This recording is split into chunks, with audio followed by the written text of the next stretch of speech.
Hi friends, I am Prem Elias, former head of the Department of English, Fatima Mada National College, Kollam, affiliated to the University of Kerala. Today, I am here to analyze a poem by W.H. Auden. The title of the poem is Musée des Beaux-Arts. Before we go to the analysis of the poem, let me introduce you to the poet W.H. Auden. Winston Hugh Auden was an Anglo American poet who exerted a major influence on the poetry of the 20th century. He was a poet, playwright, and librettist. Librettist is one who writes the text of an opera.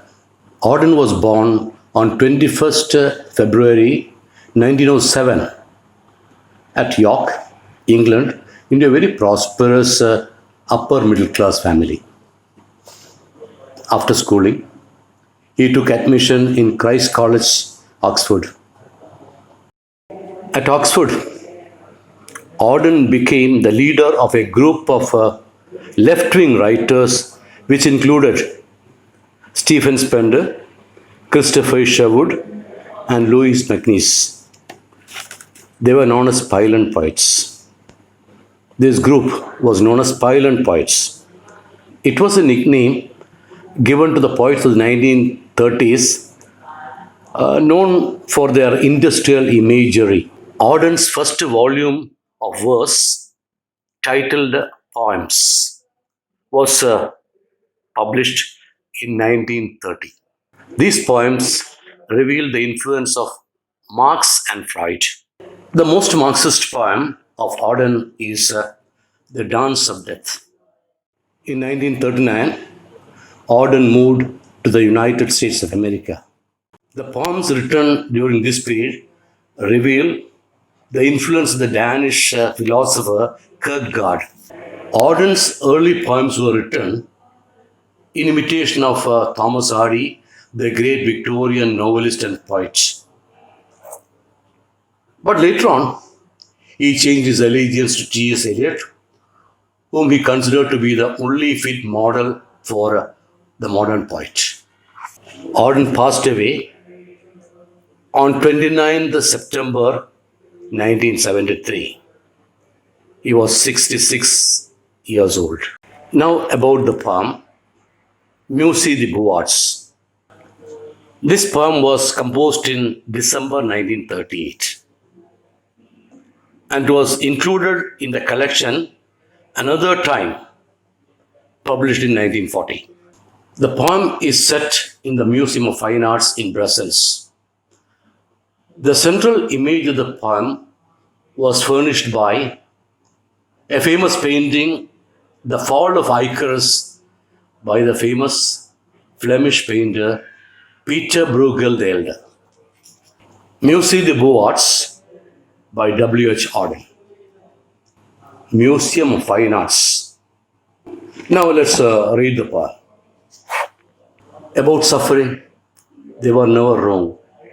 The old masters, how well they understood its human position, how it takes place while someone else is eating or opening a window or just walking dully along. About suffering, they were never wrong. They means the classical painters, the old masters, they understood well its human position, the place of suffering in human life. While someone else is eating or opening a window or just walking dully along, how when the aged are reverently, passionately waiting for the miraculous birth, there always must be children who did not specially want it to happen, skating on a pond at the edge of the wood. So, while someone else is eating or opening a window or just walking dully along, so suffering and indifference go side by side. Suffering takes place. People are eating. Some are opening the window, some are walking dully along. How, when the aged are reverently, passionately waiting for the miraculous birth, there always must be children who did not specially want to happen, skating on a pond at the edge of the wood. Reference is to the nativity of Christ, the birth of Christ.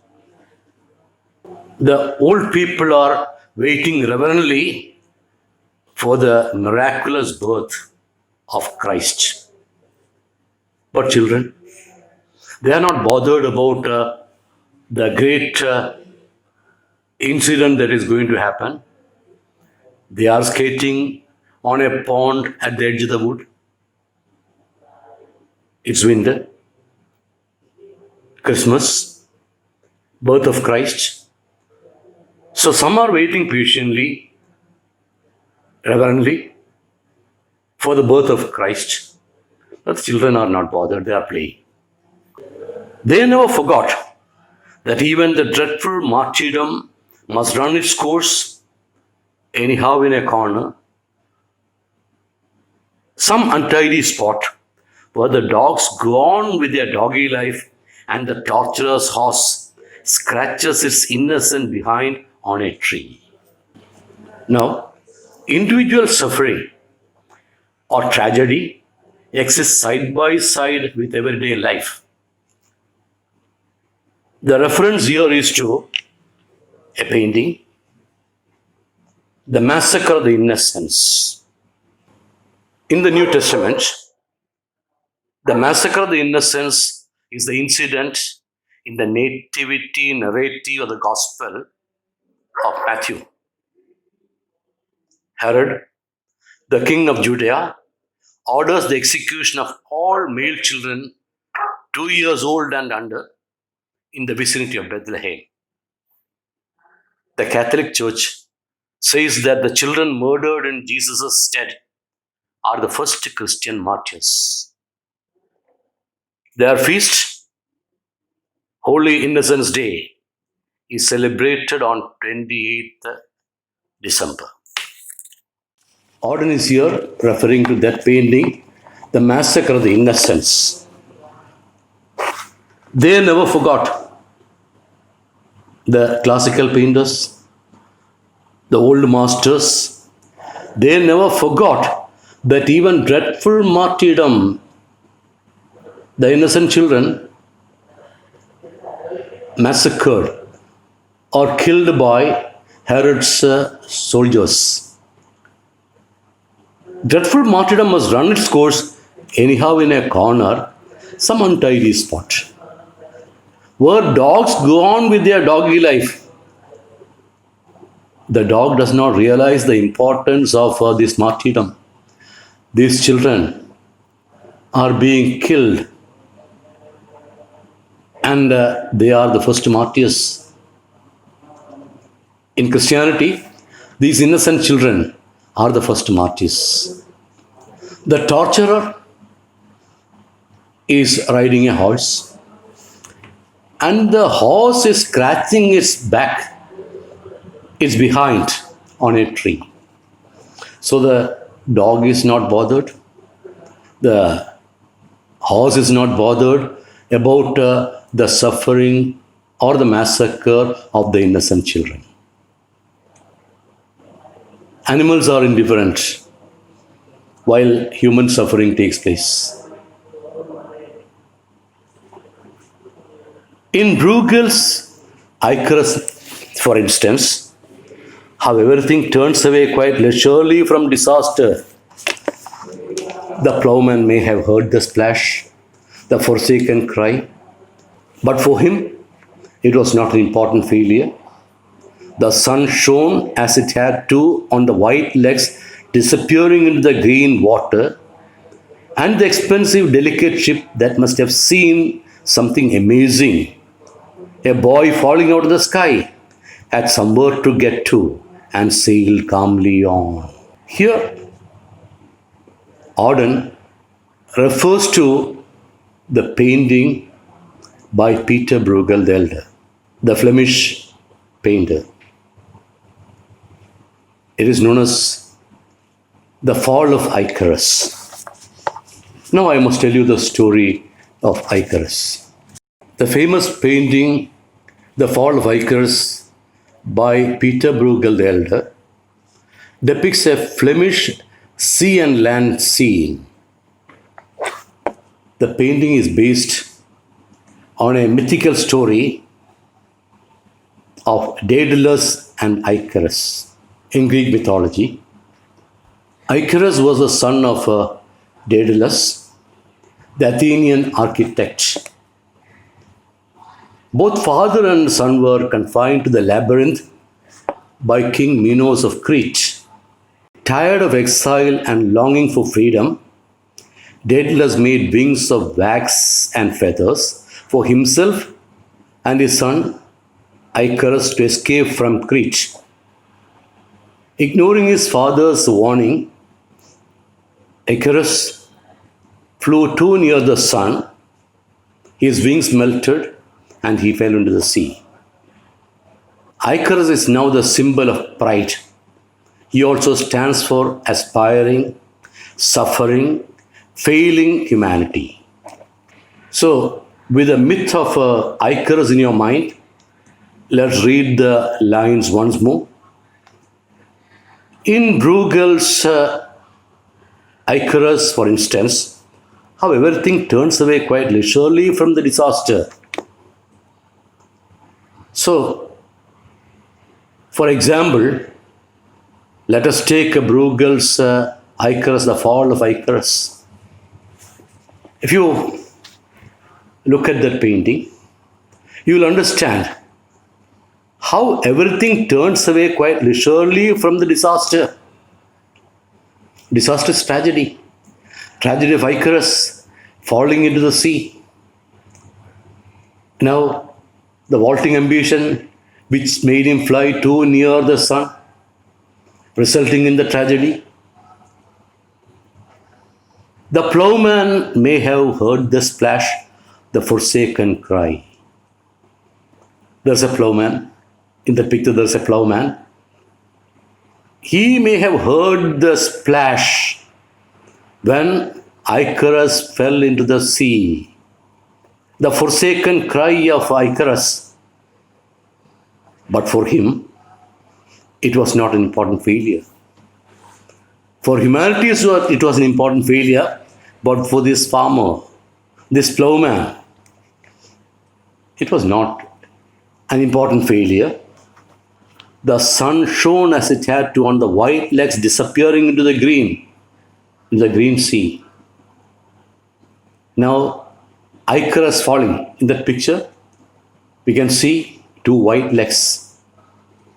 The sun was shining.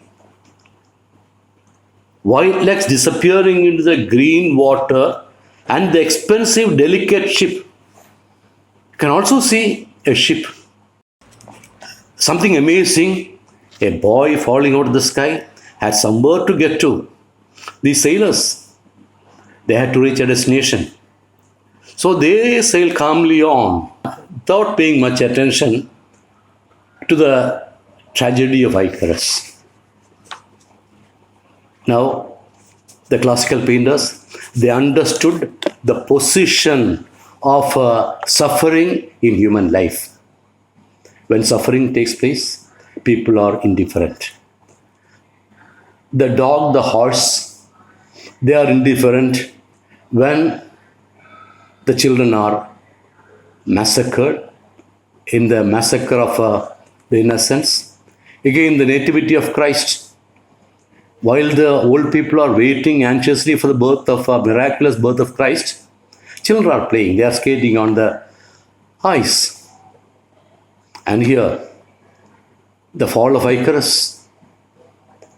Icarus is a symbol of pride, also an important failure. The people are not bothered.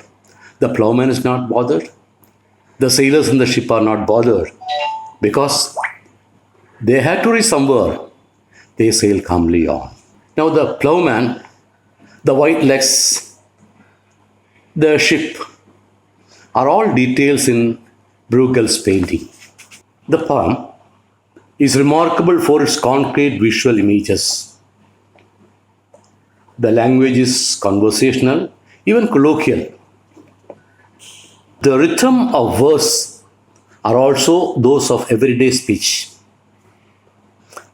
The theme of the poem is the juxtaposition of personal sorrow and the stream of everyday life. I repeat, the theme of the poem is the juxtaposition of personal sorrow and the stream of everyday life. Kindly subscribe to our channel for more videos. Thank you.